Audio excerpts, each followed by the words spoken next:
بسم اللہ الرحمن الرحیم۔ آج میں آپ کو لاہور میں بارشوں کی بعد کی صورتحال کے بارے میں کچھ کہنا چاہتا ہوں۔ لاہور جو کبھی باغوں کا شہر کہلاتا تھا، آج کل پانی، کیچڑ، گڑھوں کا شہر بنتا جا رہا ہے۔ ہر سال مونسون آتا ہے، بارشیں برستی ہیں اور ہر سال وہی مناظر، وہی شکایات، وہی وعدے جو کبھی پورے ہونے کا نام ہی نہیں لیتے۔ بارش کا پہلا قطرہ گرتے ہی شہر کی سڑکیں پانی میں چھپ جاتی ہیں۔ کئی علاقوں میں اس قدر پانی آ جاتا ہے، لوگ گھروں سے نکلتے کتراتے ہیں، وہ یا تو کسی گڑھے میں گر جاتے ہیں یا کسی کھلے مین ہول کی نظر ہو جاتے ہیں۔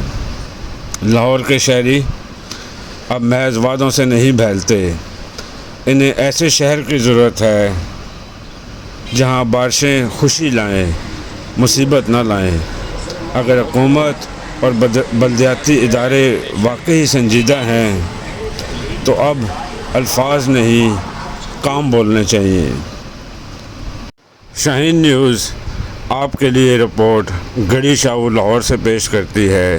کیمرہ مین رانا طارق محمود۔